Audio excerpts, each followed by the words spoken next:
Bueno, la verdad es que yo llevo ya rato trabajando con el lenguaje ordinario y tengo como una especie de, como de proyecto y de principio, que es que en algunas palabras que pasan debajo del radar de la atención intelectual, de la atención mediática y de la atención académica, se congregan verdaderos sentidos y significados muy importantes. Entonces, por ejemplo, escribí un libro sobre los paleros, los acarreados y los reventadores, y no es exactamente sobre los personajes en sí mismos, sino el uso de los conceptos.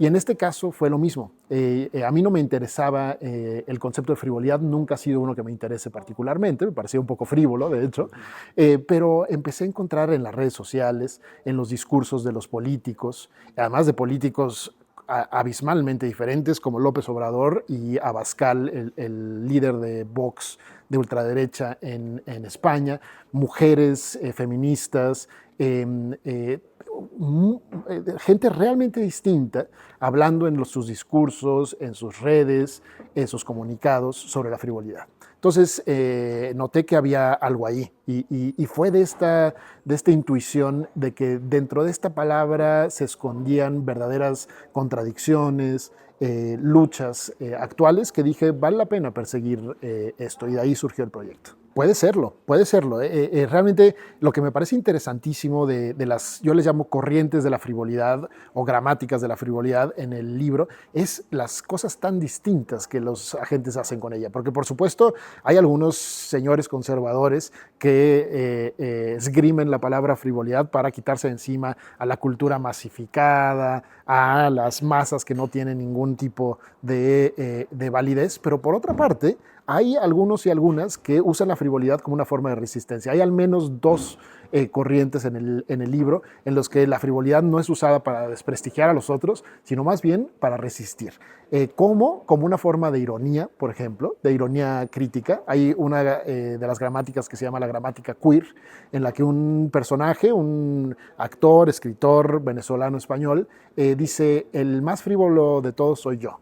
Y con mucha honra, porque la frivolidad es un tipo de inteligencia muy poco estudiada y muy crítica y muy... Entonces realmente surge una riqueza de lo que las diferentes personas hacen con la frivolidad. Una riqueza, y también lo que va surgiendo en el libro como un drama, como una especie de novela, es que todas estas personas están enfrentadas, están hablando al mismo tiempo, pero no para escucharse y entenderse, sino más bien para juzgarse o incluso para ignorarse. Igual, el papel yo encuentro que es contradictorio. Hay unos para quienes la cultura pop es lo más frívolo del mundo y de hecho quieren satanizarla como, ¿no?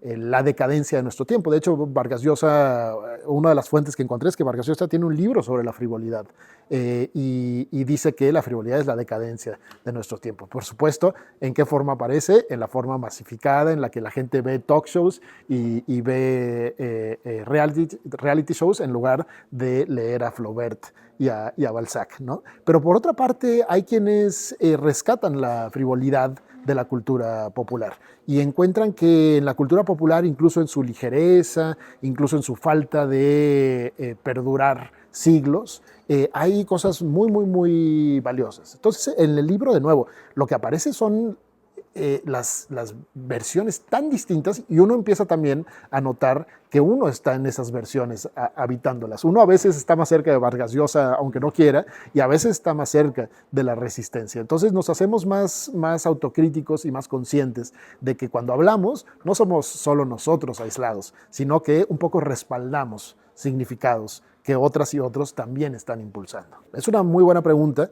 Yo creo que es una de las formas principales y justamente entre más difícil se vuelve la crítica, entre el mundo avanza a direcciones más perversas, irremediables en muchas situaciones, la ironía es un poco como la grieta por donde surge la crítica. Pero también creo que hay otras. Por ejemplo, mis libros, aunque hay ironía en ellos, hay también un análisis muy riguroso y serio. Yo soy gran admirador de Carlos Monsiváis y Carlos Monsiváis trataba con el lenguaje ordinario en todos sus libros. Tenía un oído magnífico. Cuentan que se iba a los Sanborns a escuchar a las señoras y sus conversaciones para saber cuáles eran las palabras que manejaba. Yo me reconozco mucho con el proyecto de Monsiváis, pero un poco sin tanta carga irónica, Un poco lo que a mí me gusta a veces es llevar a sus últimas consecuencias el análisis de las palabras. Entonces, yo creo que hay infinitas formas de la crítica. La ironía es una muy principal. Mi forma de abordar el lenguaje ordinario intenta ser una propositiva. Intenta ser una además que puede ser llevada hacia diferentes lugares, pero que puede ser además me parece, llevada a la vida ordinaria, ¿no? Yo espero que los lectores y las lectoras, después de leer el libro, tengan como un poco, se les destape el oído, como cuando se mete agua y se te destapa el oído, para escuchar que las palabras están haciendo cosas mucho más importantes con nosotros de lo que normalmente tenemos conciencia. Sí, digamos, es utilizado en mil maneras. Uno cuando quiere, por ejemplo, hacer un libro y mostrar los usos principales, tienes que un poco generalizar y dejar algunos o fuera, o más bien hacer tipos un poco ideales y reconocibles, ¿no? De los 6, 7 gramáticas que hay en mi libro, hay unas muy distintas. Por ejemplo, hay una de la izquierda y de la derecha actual, y juzgan de frivolidad cosas completamente distintas. Por ejemplo, la gramática republicana de la izquierda que yo analizo, no le interesa juzgar a las personas particulares de frívolas, aunque al principio surgió el gran frívolo de nuestra historia reciente es Peña Nieto. Peña Nieto que gastaba tanto recursos en su copete que en Los Pinos se volvió una pasarela y salían toda la familia en las revistas del corazón, digamos. Eso es una frivolidad. La palabra se sirve muy bien para llamar a esas prácticas, pero de repente se empezó, y esto lo trazo en mi libro, no a llamar frívolos a personajes particulares. Por ejemplo, Peña Nieto es un frívolo, sino el sistema es frívolo. La democracia mexicana es una democracia frívola, y eso ya me pareció interesantísimo. ¿Qué es una democracia frívola? Eso ya es, o sea, un hombre frívolo sabemos que es el engominado y el que hace todas estas cosas, pero una democracia frívola, ¿qué es? Entonces me metí a fondo a este discurso que construye la frivolidad como el pecado antidemocrático, porque el frívolo es el que siempre está usando el dinero, los recursos, los bienes para sí mismos, y nunca puede trabajar por el bien común. Me pareció realmente un discurso muy poderoso y ¿no? Y de nuevo, ese es el primer capítulo, y el segundo, a la derecha, hace una cosa completamente distinta. Hay versiones mucho más marginales, pero poderosas, ¿no? Entonces, ese es un ejemplo de nuevo, de lo que las personas pueden hacer con una palabra aparentemente tan modesta, pero empujar un proyecto político que es un proyecto político ambicioso y con consecuencias prácticas. Yo diría que a veces sí, es cierto, pero a veces esto no es frívolo. A veces, por ejemplo, quiere decir excluir a los que no son capaces de actuar por el bien público. Está bien, es válido. Excluir de cierta forma, quiere decir excluir no de los derechos, ¿no? Sino más bien como señalar y decir, estos son sujetos que no están participando en la vida pública, son incapaces de participar en la vida pública, y me parece que eso está bien. Y de hecho, una de las cosas que surgen de este acto de escucha que yo propongo en el libro es también, yo creo que ver en una luz más comprensiva incluso aquellos discursos con los que no estamos de acuerdo. Por ejemplo, yo estoy muy poco de acuerdo con el de la extrema derecha de Vox, pero después de escribir sobre su gramática me quedó claro su poder, me quedó claro por qué sí conectan con mucha gente excluida, y entonces también uno tiene más herramientas, no solo para decir, no, esos son fascistas y tal, puede ser que lo sean, pero uno lo comprende mejor, y comprende también dónde está su poder y cuáles serían los pasos para retirarle ese poder y crear discursos más incluyentes, más democráticos. Claro, y un poco, me parece una de las cosas que emergen acá del libro es que uno de los actos más poderosos antifascistas es la escucha. Acá se distinguen algunos discursos no tanto por el contenido que le dan a la frivolidad, que es muy importante, sino cómo están abiertos a los otros. Están los que creen que ellos tienen el significado definitivo de frivolidad y no quieren saber nada. De hecho, preferirían que los demás no hablaran, ¿no?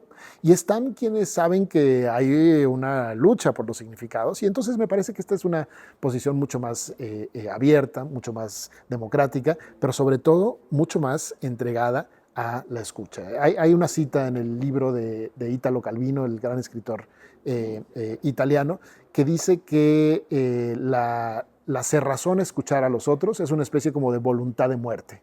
Porque la muerte es el estado en el que uno ya no está abierto al mundo, en el que uno ya no está escuchando a los otros. Entonces, me parece que hay algunos que aparecen acá como con esta voluntad de cerrazón definitiva, y luego hay otros discursos, agentes y formas de vida que aparecen por necesidad o por gusto, abiertos a la escucha. Buenísima pregunta. Yo creo que del libro, una de las cosas que salen a la luz es que esa dicotomía es una dicotomía producida, es una dicotomía que puede ser trabajada de diferentes maneras, pero que ha sido impuesta un poco artificialmente. Es difícil ver el mundo como profundo y frívolo.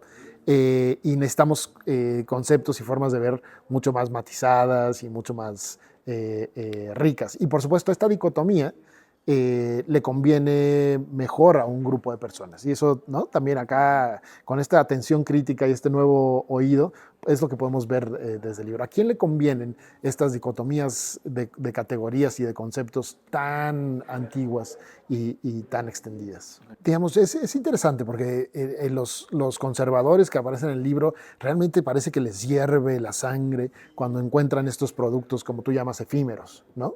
Pero, por ejemplo, a mí no me molesta que las cosas sean efímeras. A mí me parece al revés, que las personas que tenían antes esta intención de escribir una novela o pintar un cuadro para que durara miles y miles de años, esos me parecen un poco ridículos. Mientras que lo efímero no es algo que me parezca tal vez el peor de los pecados. Entonces, me parece que lo importante es relativizar. Digamos, acá aparecen juicios muy fuertes en este libro. Por ejemplo, eso, lo efímero es frívolo y entonces se le quita todo el valor a un montón de esfuerzos sociales de las personas que crean cosas, aunque esas cosas no vayan a perdurar. Entonces me parece que una de las cosas tal vez importantes es no hacer juicios definitivos y terminantes, ¿no? Y ver las cosas como más matizadas. Por supuesto que hay una enorme cantidad de producción de cultura que no es exactamente cultura porque solo es comercial, ¿no? Está hecha por el capital, para el capital, y tal vez eso deberemos de criticarlo, pero incluso en esa cultura surgen cosas que trascienden esos intereses. Entonces, me parece que la apertura incluso a los lugares donde creemos ya tener toda la verdad y poder juzgarlas como superficiales, a veces nos sorprenden. Y el libro a mí me sorprendió, me abrió la cabeza. O sea, tal vez algunos de estos prejuicios yo los compartía y escuchando algunos de las gramáticas de la frivolidad, dije, bueno, yo tengo que ser más abierto y juzgar menos terminantemente. Pues por una parte, digamos, hay toda una disciplina de la filosofía que se llama filosofía del lenguaje ordinario. Y yo la estudié durante muchísimos años y marcó mi forma de verlo. Pero también, de alguna manera, yo la pongo a funcionar de una forma local, de una forma imbuida por nuestra cultura. Entonces, Carlos Monsiváis, que mencionamos hace rato, es definitivamente una de mis influencias principales. Extrañamente, alguien completamente distinto a él, como Octavio Paz, es alguien a quien yo también he admirado, y también alguien que tiene sensibilidad al lenguaje ordinario. Digamos, uno lee El laberinto de la soledad y está una sensibilidad. Lo mejor de ese libro y lo mejor de muchos ensayos de Octavio Paz es esta apertura a la escucha de los otros. Luego él tiene mucha razón y a veces no escucha nada, ¿no? Pero esos dos son figuras realmente principales y a mí me gusta muchísimo la literatura, entonces también intento que los libros no sean, digamos, esta forma tradicional de la teoría árida, sino que también tengan algo del dramatismo y del gozo por el estilo de escribir de la literatura. Pues yo creo que, digamos, espero que el libro sea original en el sentido de que es una especie de drama del lenguaje. Y el lenguaje es donde estamos metidos todas y todos, lo que usamos para hacer nuestras vidas, y detenernos a pensarlo, pero no a pensarlo así como filósofos que se encierran en su cueva, sino a pensarlo también con gusto, con ironía, con humor, con crítica, ¿no? Entonces yo creo espero que este libro sea eso, un reflejo en el que estamos nosotros, nos vemos como nos vemos en las novelas que nos gustan, que el personaje nos reconocemos. Espero que sea eso y que al mismo tiempo que no pierda la parte reflexiva y rigurosa. Esta colección de los breviarios del Fondo de Cultura es un poco ha sido su función durante muchos años. pero que no caiga en seriedad aburrida. Entonces espero que diferentes lectores y lectoras con un poco de esfuerzo puedan entrar a este mundo magnífico del lenguaje ordinario. La resignificación es una de las cosas que se pueden hacer, de los actos que se llevan a cabo con el lenguaje que más me interesan, ¿no? Porque es de lo más difícil. Las palabras están cargadas de significados a veces durante siglos y son como ríos que traen muchísima fuerza y un poco cómo ir a contracorriente, cómo nadar en contra de ese río y darle a las palabras otro significado. Entonces, en todos mis libros ha aparecido esto. En el pasado, por ejemplo, me interesó mucho cómo de repente en México se resignificó la palabra naco. Que era una palabra ofensiva durante muchísimo tiempo y de repente surge un movimiento que dice yo soy naco pero con orgullo y naco es pueblo y naco es, ¿no? Entonces, en mis libros he analizado este acto de la resignificación porque es bien, bien importante, bien útil, como tú dices. En momentos de crisis es importante resignificar los conceptos y luchar por ellos. Pero yo diría, el acto más importante, la parte más importante de la resignificación es que no es solo como una voluntad personal de, yo voy a empezar a hablar distinto, sino que normalmente es un acto conjunto. Es un acto entre diferentes hablantes que se unen y dicen, ¿sabes qué? Esa palabra democracia, como la vienen hablando estos burócratas, no es el significado que realmente tiene y que queremos darle. Entonces vamos a luchar en contra. Entonces, realmente la resignificación, y ahí se ve muy claramente la lucha por el lenguaje, es una cuestión fascinante. Y creo que aparece de diferentes maneras analizada y retratada en Gramáticas de la Frivolidad. Yo creo que una especie de hartazgo, por una parte, por un mito que nos han vendido, que es el mito de la armonía, que la sociedad tiene que sonar como un coro que canta a Beethoven o a Bach, en las que todos estamos al unísono y sonamos en armonía. Y un poco ya, yo como muchísimas personas estoy harto de esa falsedad. Porque la verdad es que la sociedad no es un coro, sino es un montón de ruido. Es lo que yo llamo cacofonía. Uno se para en cualquier esquina, en cualquier lado, y lo que encuentra son ruidos que no tienen nada que ver con unos con otros. Y también con los hablantes. Los hablantes, los estudiantes, las mujeres, los hombres, las diferentes culturas, ideologías, los emos, los punks, los otakus, cuando hablan no crean un coro, crean una disonancia. Y este libro es una especie de homenaje a la disonancia y al ruido, como yo digo en el libro en un momento, como el ruido como la banda sonora de nuestras democracias. O sea, si vamos a vivir en democracia, van a ser democracias ruidosas. Y el que no aguante, entonces no va a participar. Entonces eso es lo que me llevó realmente, ese compromiso con la verdadera pluralidad que es ruidosa y que es cacofónica, que no es armónica, me llevó a animarme a escribir este libro.